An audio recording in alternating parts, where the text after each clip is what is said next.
Today, there are 2 million descendants of French-Canadian immigrants living in New England. These are our stories. Welcome to the French-Canadian Legacy Podcast. Venez tous jeunes filles et garçons, je vais vous raconter l'histoire de notre immigration ici au USA, de grands aventuriers, de pays étrangers. This is the French-Canadian Legacy Podcast. I am Jesse Martin. Now, this week's guest is someone who I suspect will be very familiar to many of the listeners of this podcast. Dr. Kathleen Stein Smith is a foreign language educator, and she is an incredible advocate for language education. She is the chair of the Commission on Advocacy for the American Association of Teachers of French, and she's a member of the American Translators Association Education and Pedagogy Committee. She is an active member in many foreign language education associations, has presented at numerous conferences, the author of, I should probably clarify, a number of books and numerous articles, has given a TEDx talk, has started the Association for the Advancement of French Language and Francophone Culture, the A FLFC, which Tim Beaulieu and I are both on the board of. Seriously, this introduction could probably go on forever, as Dr. Stein Smith has done a ton of amazing things. Kathy, welcome to the French-Canadian Legacy Podcast. Jesse, it's so good to be here. Thank you so much for inviting me. So before we get going, I would clarify. So how many books are you up to now? It's 6, and there is one in progress. Nice. And hoping for some news come November. I love it. Sounds great. Okay, cool. So let's start with your story, because for somebody who fights as much as you do for the cause of French language education, I don't think it's going to be difficult for the listeners of the podcast to pick up that you don't exactly speak English with a Quebecois accent. So maybe you can talk a little bit about kind of where you're from and how you got interested in French. I'm from New Jersey, as you can probably tell from the New York area. Yep. And I became interested in French when I was really a young child.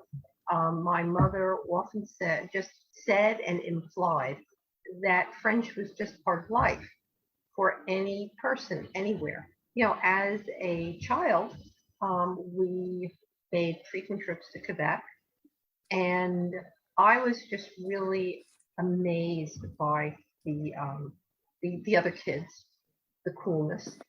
They were great. And as a little child, of course, I was very interested in being like them. Sure. And I wanted to speak French.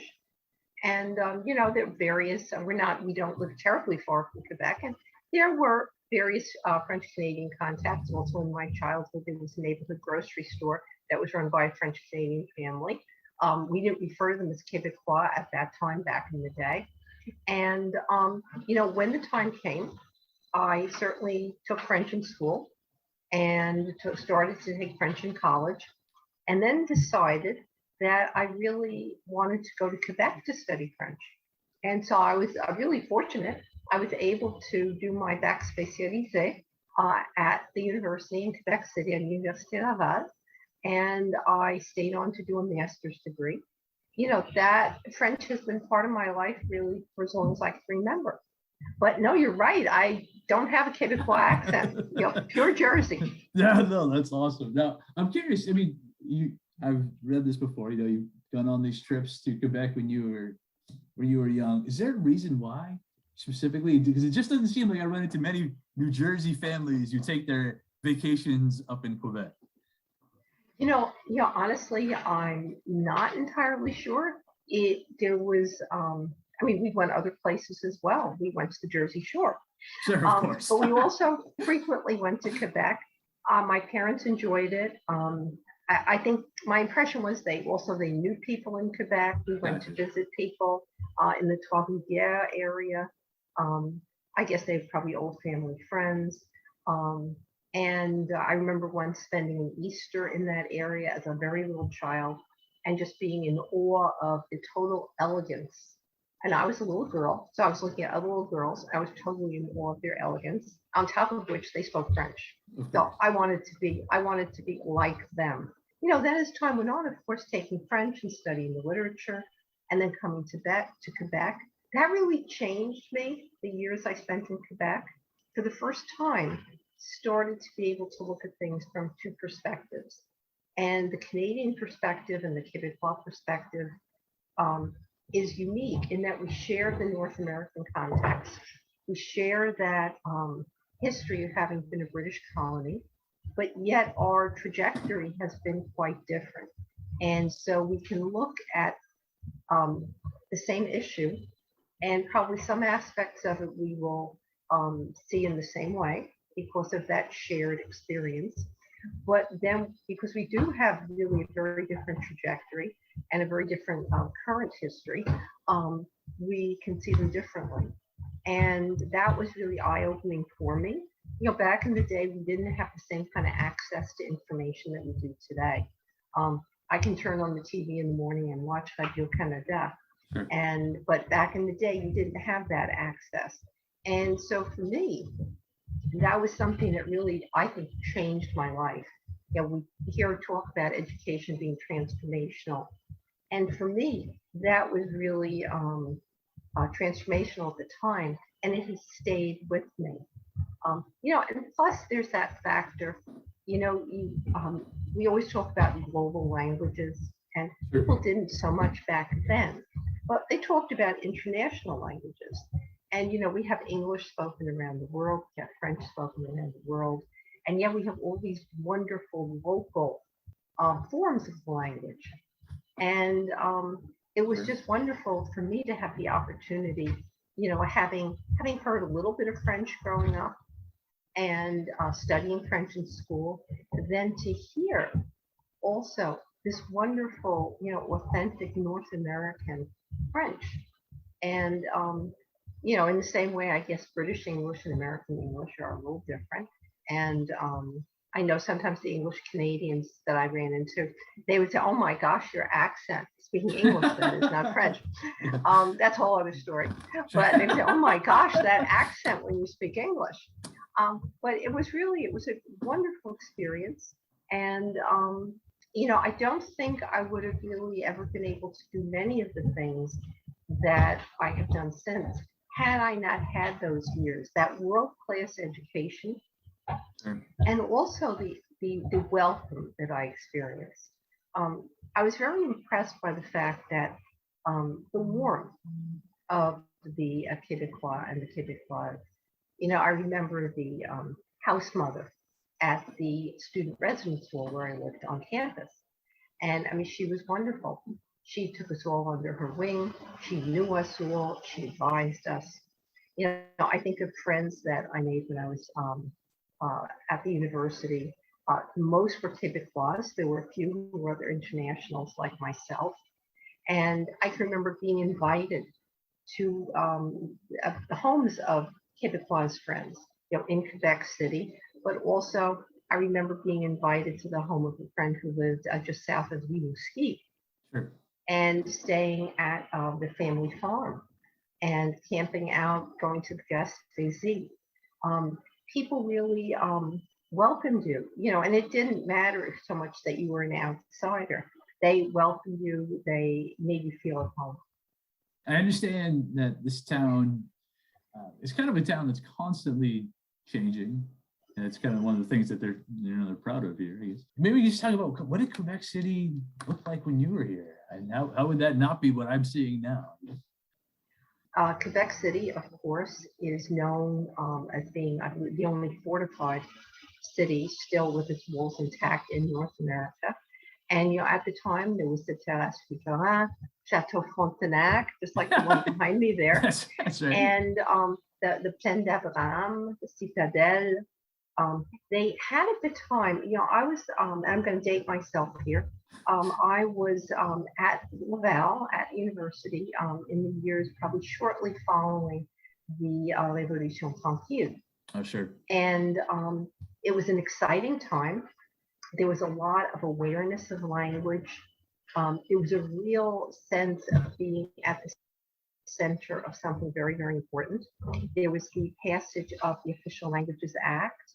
And I know one of the things, for example, that happened while I was in Quebec, one of the public happenings was the building of what they called at the time the Théâtre de Québec. And to me, coming from the New York City area, immediately to me, I made the comparison to Lincoln Center, which had not been built so many years before in New York. But they were these, cultural initiatives. Sure. And I know at the university, there were speakers from around the world, especially the Francophone world, but from generally around the world. Sure. And there were all kinds of events going on. So you really had the sense that you were at the heart, not only of a culture and a culture with a capital C, but you had the sense that you were at the heart of something changing. It was the brink of great change. And there was this sudden prise de conscience of the real value of French. And it was honestly something that I took with me. Before, I guess probably a couple of years before I moved to Quebec, before I went to school up there, there was a famous visit, of course, it was President de Gaulle's visit. Yeah. And his famous quote at the end of his speech. And this was all in the air at that time. When I attended, awesome. When I attended the university, it was a very exciting time. Now, obviously, many years have passed, and everything, certainly cities change along with the time. Back in the day, the Place Royale, that was actually something that was, I believe, still underway, the restoration of the Place Royale. Oh, wow. But much of what you would see today, I'm sure, is different from what I experienced as a kid. And I've only been able to be back to Quebec a couple of times really since then. But, but I think the spirit of the city is the charm, European, but not European, North American, but not that charm, that elusive quality that is so uniquely Quebecois. That's so cool. That's such a neat time to be here. And you definitely need lucky to come back. You. Chanceux que tu es. Yeah. I am very, very lucky. You were here at a very awesome time to be a student here. That must have been incredibly exciting. That's so cool. You definitely need to come back and check out Place Royale. It's probably my favorite neighborhood on the planet. Those who are Patreon subscribers know I've sent quite a few videos of my time there on Place Royale. It's a fun place I like to hang out. Something I want to kind of get back to from your introduction. I want to ask about it specifically. I didn't miss it on purpose, because I wanted to make sure to ask about it. You are a Chevalier dans l'Ordre de Palme Académique. Can you explain what this is? And how did you become remotely close to pronouncing it? You were perfect. Perfect. Perfect.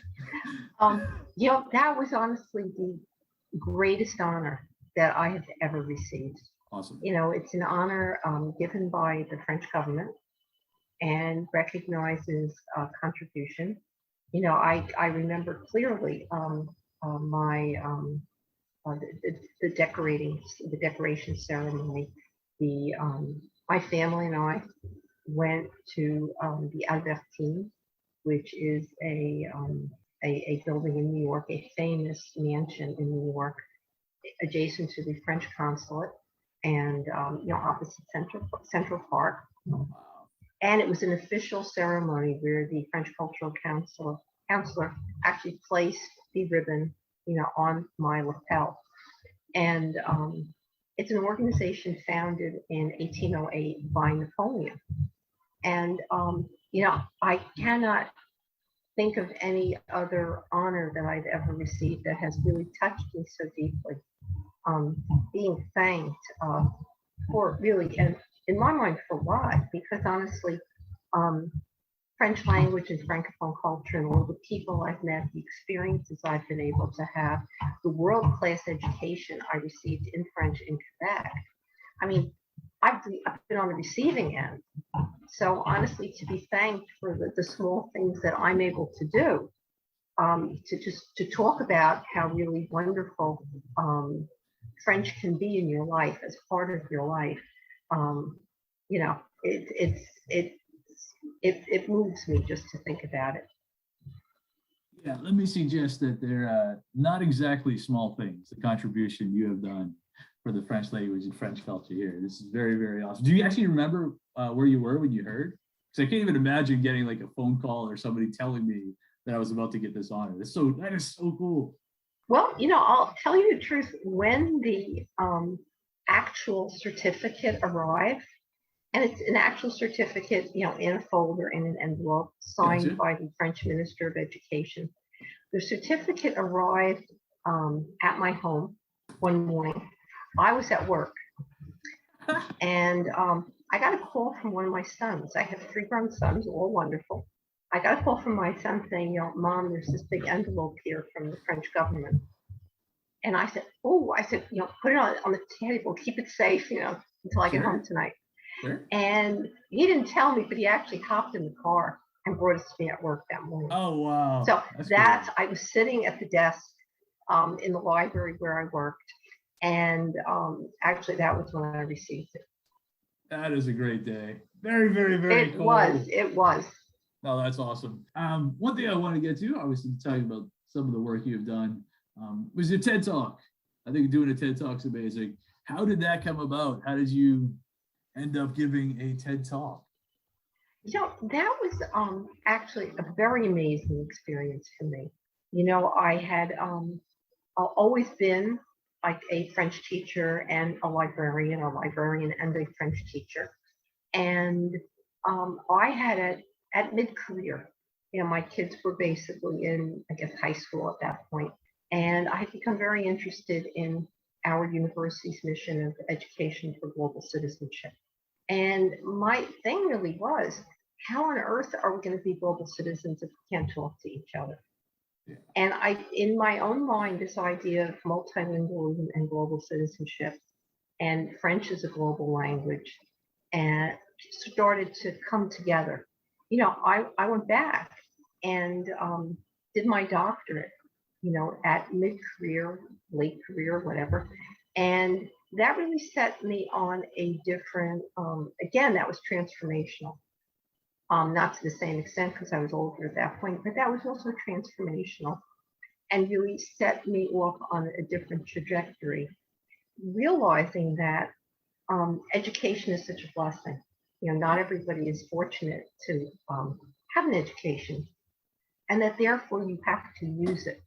You can't just go to school and then, sit on it and sit on your diploma and say, okay, I'm done. You have to then use that education to help others, to make a difference, to try to make things better. And it was really getting that doctorate that started me on the path of more professional engagement. I had started out certainly as a foreign language teacher. And then, I had kids and I was busy and I was working and I wasn't doing as much. And so I really thought, I was blessed. I got to go back to school, get my doctorate and work. And, my family helped a lot. They did so much for years. Then honestly, I thought I really have to do things. And so I started trying to help, maybe going to conferences. I wrote a book written on my dissertation, written not really on my dissertation, but after the dissertation. Sure. And the university, unbeknownst to me, the university where I worked as a staff member, they decided they were going to do a TEDx talk. And I guess they had gone through the whole process of arranging for this. And the theme really was about caring about the world. And I was invited to participate. Wow. That's awesome. And it was, I was honored. And, I was in excellent company. The other speakers at the event were wonderful. And it was really, I remember hearing from one of the deans of the university, we'd really like to have you do this, we'd like to hear your thoughts on this. And so that was really, and I just said, yes. Yeah, of course. Yeah. You hear about, the efforts that people go to just to have the opportunity to take part, like multiple attempts at applying to be able to give a TED Talk. So I can't imagine just sitting around and having somebody be like, what, we would like you to give one for us. I think that is so cool. That's so neat. Now, the title of your talk, I mentioned now, is the U.S. Foreign Language Deficits, what it is, why it matters, what can we do about it. So I guess big picture, what is it? Why does it matter? And what can we do about it? Okay, that is a big picture. The U.S. foreign language deficit. Not enough Americans speak other languages.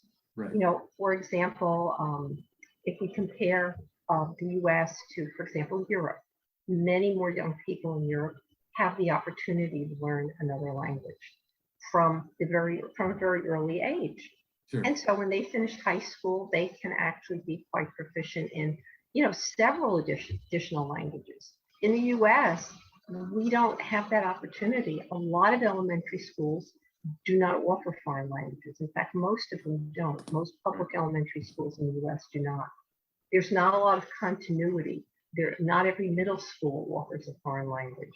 You know, and so only about 20% and just under 20% of U.S. students actually study an additional language.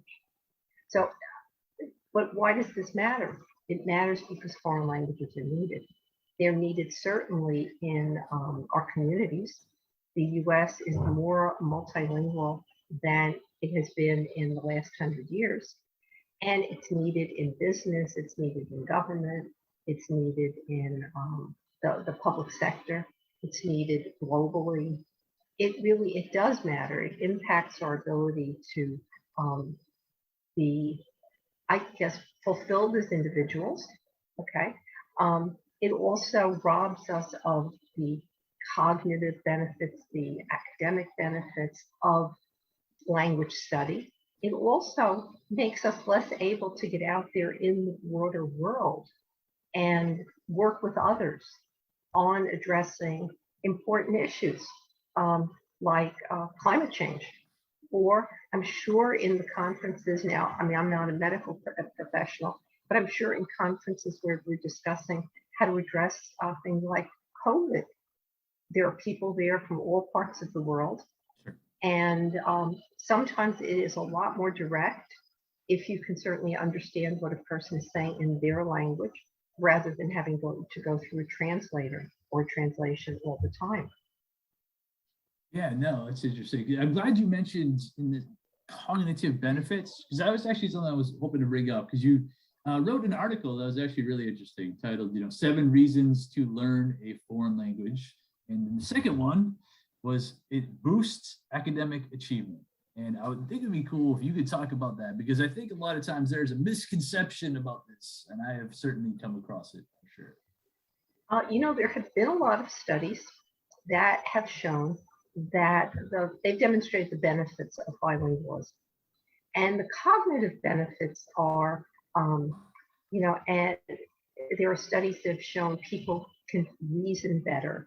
People can, students do better in school, the academic achievement. There have been studies about SAT scores in foreign language studies.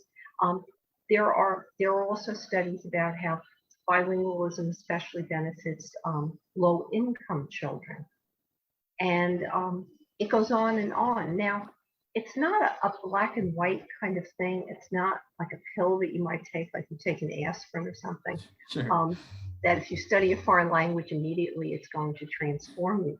But there are an awful lot of studies that point to benefits in many people.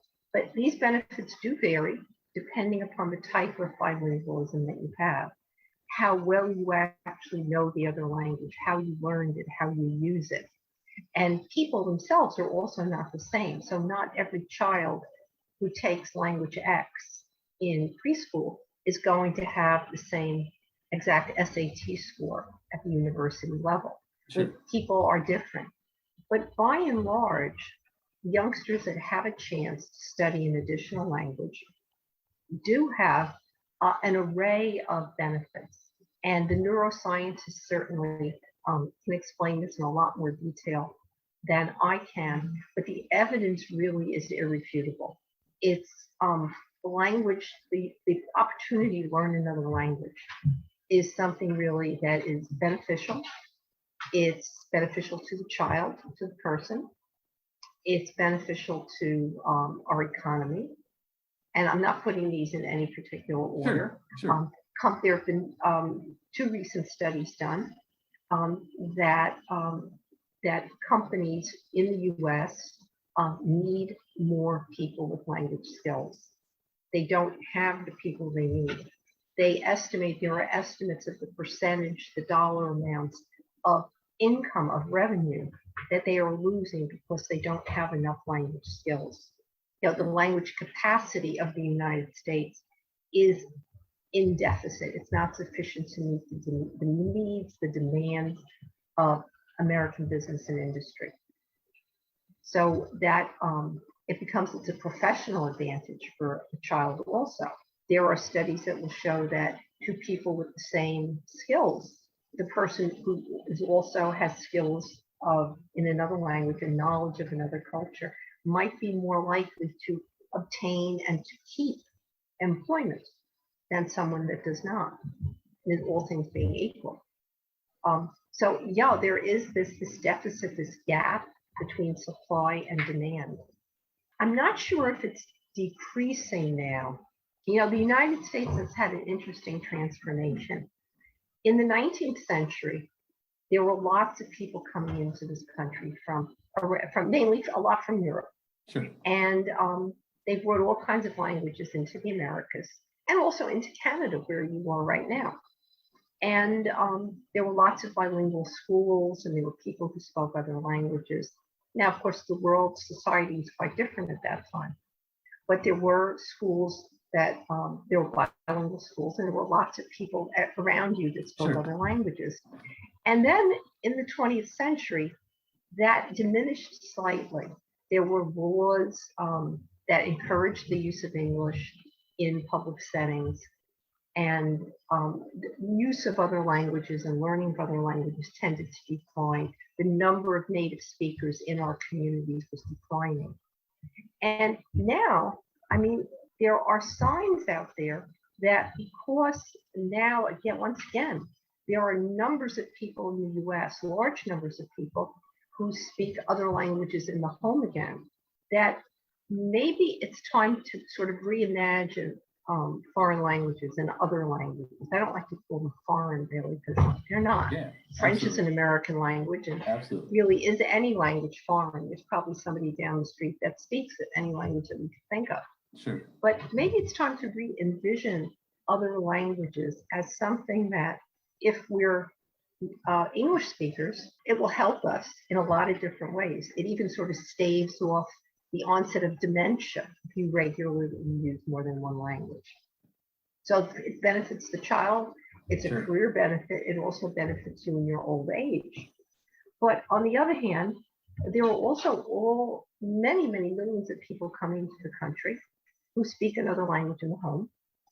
And so you've got these sort of two groups of Americans. Most of us spoke another language, or our families spoke another language at one point. Right. And maybe we want to reconnect with that language or with a new language. And maybe also we need to think of maybe maintaining that language capacity among our newest Americans, people coming into this country, children in families where another language is spoken.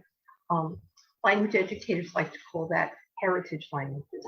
Maybe we need to also cherish these languages, safeguard them, make them part of the skill set, the overall skill set of Americans.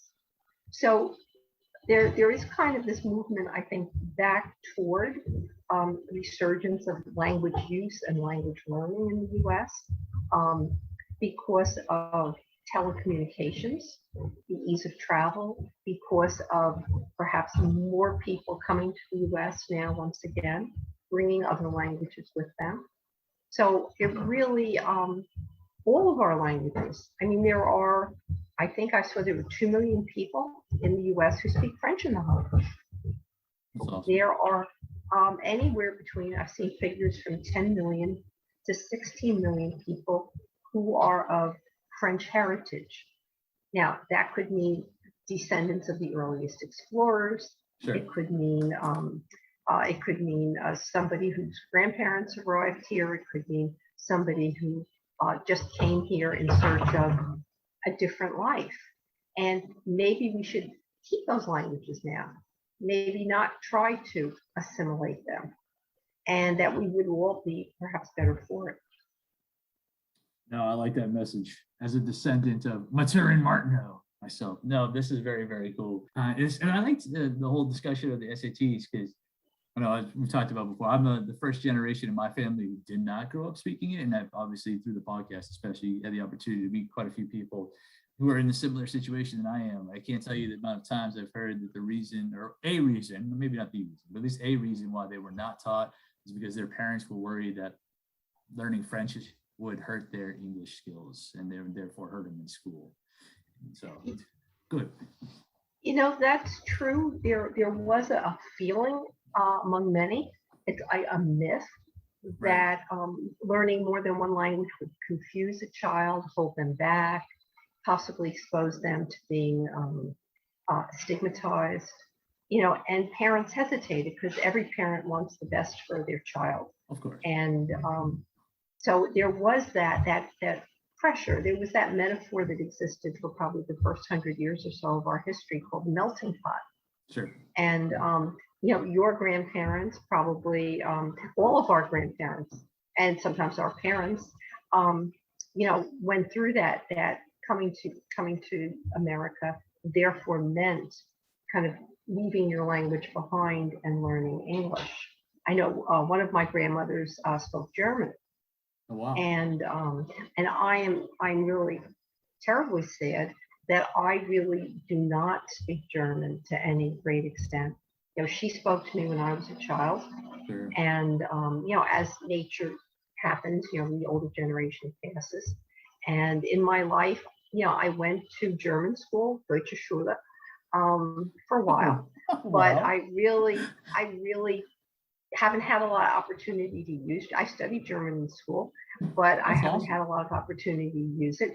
And no, it's not, because I don't speak German as well as I would like to, or as well as I should. I got you, but you have that exposure anyway. That's not something a ton of people have. That's pretty cool. But I think most of us, if you turn around and talk to most people, there was somebody in their life, a grandma, an auntie, Sure. mom or dad. In your case, I know you've talked about your grandparents. You know, most of us have that experience in our lives. And I think if we can bring that back for ourselves, for our children, and for our society in general, yeah, I think we'd be better for it. Okay. Yeah, I'm sold on the second language discussion for sure. But in addition to that, obviously, I think of importance to listeners of this podcast specifically, I'm not sure anybody makes a better case for why French specifically. So now you got me sold. We should definitely learn a second language or a third language, whatever, a different language. What is the advantage of learning French? What's the benefit of me studying French in school? You know, it's interesting that you asked that question. When there were all kinds of reasons for learning a language, and when a student asks me, what language should I take? What language should I learn? Then I'm not trying to be troublesome, but I'll say, what language would you like to learn? Sure. All right. And the best language for anybody to learn is the language they want to learn. Okay. And it could be a family language. It could be a culture that you're attracted to. It could be the language of a significant other, Sure. a culture that you're interested in. Yeah, there are all kinds of reasons, as many reasons as there are people. But specifically for French, there are, I mean, certainly reasons that come to mind, and there are so many numerous reasons. I'm sure I'll forget many of them.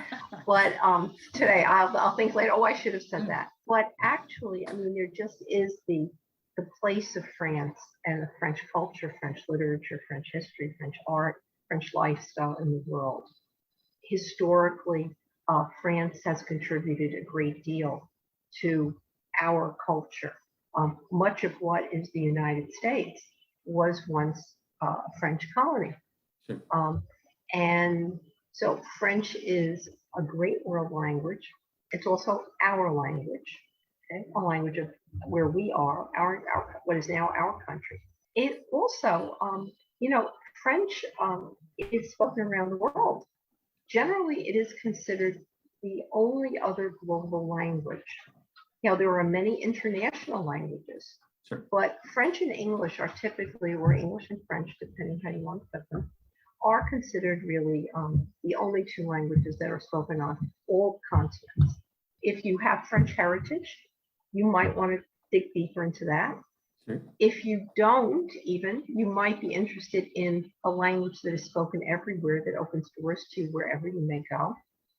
And of course, it is also, I mean, Bloomberg put out a study that French is one of the most useful languages for business. The World Economic Forum published an interesting article, how French is among the most, and they said powerful in the sense of influential languages in the world. Yeah. There have been several studies done recently. One was done by the New American Economy, one was done by ACTFL, that French is one of the most highly demanded languages in the US workplace. So you've got the culture, the lifestyle, the soft power of France. You have the fact that it's our language from the very beginning and is so today. And you've got the incredible benefits that French can give you, in the workplace, in travel, in being able to connect with people everywhere. The arguments we could be here for the rest of the evening, but the arguments for French are really, really endless.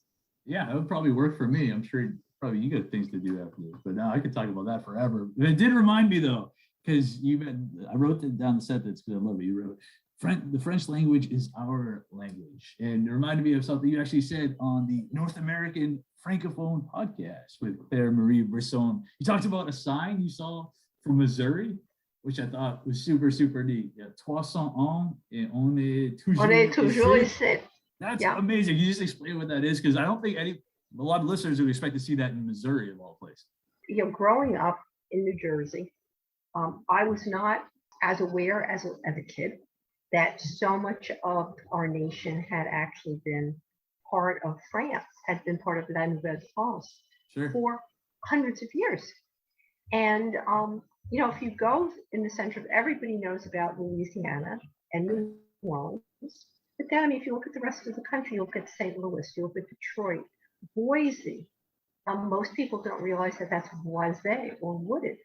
The Coeur d'Alene, the ski area out there.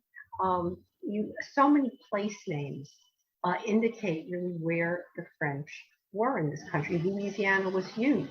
What we now know as Louisiana is a very small part of that. In Missouri, the area of Saint Genevieve, I believe, has just become a national park, part of our National Park Service. Yep. But that was originally a French-speaking area. And of course, the Missouri sign, 300 ans, on est toujours ici, 300 years, we are still here. And there are musicians who are still singing in French in Missouri. And there's certainly, in Louisiana, we have many Louisiana friends, and French is really extremely active in Louisiana. We have French speakers in Detroit. And of course, but probably many French speakers also are here in the Northeast of the United States. And of course, we have Maine. We have areas like New Hampshire, Massachusetts, Rhode Island. The French language history goes back for hundreds of years. Right. And, sometimes it had been a little, I think, forgotten. And I think it is worthwhile to take a look at that and to really honor that part of our history. So one thing I did want to talk about, because you've mentioned it in a bunch of different places, you've stressed that kind of like maybe the real key, or maybe one of the more important things actually for the future of the French language or any language in the United States is that people actually use the language. So we're talking about using it at home, on the job, that kind of thing. So how do we promote this? Wow, that is really the big question. It is one thing, and it's an important thing, to give every interested learner the opportunity to learn French, to learn additional languages, French in particular. And we have to support our schools, our educators at all levels. And but we also have to realize that when kids are young, they go to school, but then there's the rest of the day. It's all the times that they're not in Absolutely. school. Right. So we have to give them opportunities, or we should give them opportunities to use French after school, on the weekend, in the summer. And we have to make those opportunities accessible to all, okay, and affordable. Sure. And we also have to provide something to do when you're done with school. You know, if you become bilingual, and you say you take a foreign language, you go to an immersion program, you study a foreign language all the way through school, and then you finish school, and then there's nothing. Years pass, and you forget that language. You know, it's sort of, you don't totally forget it, but it's no longer part of your life. Right. And a language has to be part of your life, otherwise it recedes, it shrinks. You can make it come back, you can relearn, reacquire, but it loses value. And the one thing is, I think young people need to see that a language has value to them. Sure. And value can be having fun, creative opportunities, music, cultural events. But another part of life really is the professional sphere. And we really need to, on the one hand, provide opportunities for young people, for students, to learn pre-professional language, to learn how to write an email in French, to learn how to read an invoice in French, to learn how to conduct an interview in French, or be interviewed in French. Right. And we need to provide opportunities then for students, for young people to use this. We need to develop career pathways. For example, internships, experiential learning, you know, and they can be internships in local communities. There are businesses in many parts of the United States that actually use French, and internships in these companies, giving our youngsters the opportunity to see that French can really be a living part of their life, that it's not just something that lives in our school books and in our classrooms, as Sure. wonderful as they may be. But, you know, they always say there's the other 16 hours of the day. And then, God willing, there are all those years after you finish your education that you still want to be using French, or that we want people to be using French. And people should be able to. But I think that whole thing is providing opportunities for children, camp programs, after school programs, Saturday programs, and they can be community based. They can be relatively low cost. And there's also then this career aspect. What do we do for the young adult? They have to be able to have a cultural center to go to, events to attend, you know, cool things to do where they'll meet like-minded people. Right. And then, of course, there's work. How is you going to make this skill work for you in the workplace? And you know, there are a lot of great things going on. There are graduate programs in pre-professional French. There are internships. There are experiential learning opportunities in local businesses. But I think those are areas where we need to do more. As long as French or any language just stays like something in a book in a classroom, as wonderful as school and books are, there is that whole rest of life. And you know, French has to live in that part of your life too. Yeah, absolutely. I know you in the school I'm at now, they stress from day one that you can leave with all the skills in the world, but it's going to be just as important what you do when you are no longer attending the school as what you did here, as far as make sure to keep the language. And that entire answer, actually, I wrote it down to remind me of a lot of the work that the New Foundation is doing down in New Orleans. That's like what you were describing seems like exactly what their mission is and what they're trying to do. And they're doing some really, really amazing things down there, for sure. Well, you know, if we're talking about Louisiana, there also have been a couple of French language job fairs. And if memory serves, they were co-sponsored by the French consulate in Louisiana, along with Tulane University. There also in Louisiana was that We initiative, which I believe was a Codafil initiative, encouraging local businesses. I believe primarily centered in the Lafayette area, to use French. There have been tourism initiatives in New England, I believe, in your state, in New Hampshire, Right. to use French as a tool. My big thing is always using languages as a tool to make the world a better place. So there's also that side when you're talking to young people. Children and young people want to make the world a better place. It's what young people are about. Sure. And French is a great way to do that. French plays a huge role, for example, in global health.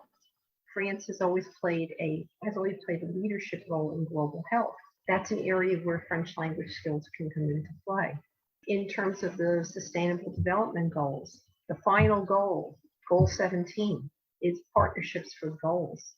Best way to be a partner is to be able to talk to a person first. So I think also that idea of the language is wonderful in itself. I mean, I know you and I could go on and we could talk about the beauty of French endlessly, but also to use French as a tool to make your world, your community, and the larger world a better place. Language as a tool. And that's also something, whether it's a tool for your own self-actualization or whether it's a tool to help others. That's also a role of languages. But to bring language, to transcend the classroom, to bring it beyond the classroom and into our day-to-day. Now, I mentioned in your bio, I can't let this discussion end without plugging a couple of things. The first thing I want to plug is the A FLFC, an organization I mentioned myself and Tim Beaulieu are very excited to be a part of. Maybe you can just let everybody know what that organization's about, why you thought it was a good idea to get it together. It all really started for me when the COVID pandemic hit and universities were closing and people were at home. And, I initially thought it could be looked at as an opportunity perhaps to learn a language, French. Sure. But more importantly, it was important to keep that conversation going. All of a sudden, we were cut off. Conferences were canceled, classes weren't meeting, people weren't traveling. And it occurred to me that really French in the US is important, but if, like anything else, it has to be supported, it has to be nurtured. Sure. And when COVID came along, I thought, we really have to keep this great conversation going about bringing French more to the forefront in American life, increasing awareness. And how are we going to do that? The idea of bringing together people who are doing different things, great things in different parts of the country came to mind. And, I had run into several of you on different occasions through social media, through reading articles that you had written. And I started to reach out to you. So sometimes when people would say, things grow organically, and say, oh, well, do you know so-and-so? And I might say, no, but they would be great. They're doing great things. And so this group has kind of come together of like-minded people across the country and beyond, but like-minded people across the country who are doing great things for French in the US. Different things in different ways in different parts of the country. Some of you all knew each other previously, some of you did not. And I think, frankly, what we've been doing, we've been keeping the conversation going in a variety of ways. We've been sharing our events, the different things that we do. I know you and Tim, did a great poutine event. And I know you have, of course, this wonderful podcast that quote unquote, everybody knows about, everybody listens to, everybody knows Jessie Martineau. But there are people all across the country. And, what we're really trying to do is keep that conversation going.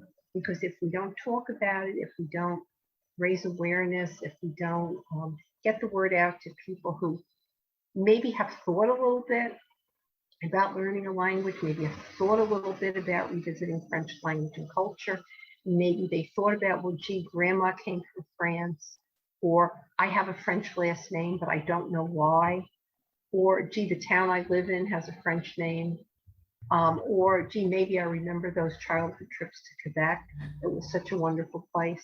Right. You know, to keep that conversation going, to share, I guess they talk about a synergy where you bring a bunch of great people together with great ideas, doers, not just talkers. And it's amazing how the ideas seem to automatically, they expand. People and new ideas appear. And I hope that's what's going to happen, that we keep the conversation going. We take it to podcasts, we take it possibly to conferences, we take it into the literature, and we get the word out, each one of us in our own community. And I think, honestly, it's been such an amazing experience for me to work with all of you. You know, I consider you now all part of my extended family. You can come see me in New Jersey anytime. And you may not want to, but you're welcome to. Awesome. And, you know, I really, I think you're all doing wonderful things. I have the utmost respect for organizations. You mentioned the New Foundation, for the Franco-American Center in New Hampshire and Manchester, for Codafil, for many of the other organizations. I don't want to leave any of them out. Sure.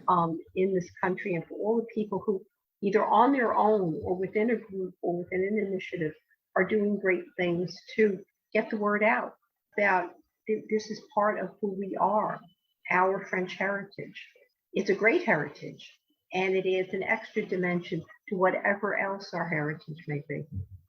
And I have to very much, even on a personal level, thank you for having started this, because thanks to some of the connections I've made through being a part of this organization, it's like you mentioned, it's like people who introduce you to other people. I've had multiple meetings up here in Quebec City with people that I never would have met if I had not been a part of this organization. So I very much appreciate that. Thank you very, very much. It's been awesome. It's a great idea. But the other thing I did is mention we got to plug a couple of things. You have a blog, so we got to plug the blog. So why did you want to start a blog? And what are you hoping to accomplish with your blog? You know, I started a blog quite a few years ago, I think probably back in 2015, 2013. And it was really to talk about languages and what's important about languages. And it's called Language Matters. And I do think language does matter. It's not just about language matters, but language does matter. And it was a way of getting the word out. You know, social media is a way to get the word out. Podcasts like yours, that's another way to get the word out. Podcasts like Claire Marie's North American Francophone podcast, another way to get the word out. There's books, magazine articles, then scholars do research, they compile data, they publish reports, people speak at conferences through professional engagement. And then there's that great person known as a community activist or community organizer. I think there is so much that can be done to support education, but also to build on what the educators do in our communities. There's so much, there are organizations like yours that really bring French into the community, offering events and classes and conversation groups, and offering maybe, you know, contests, opportunities to be creative for people of all ages.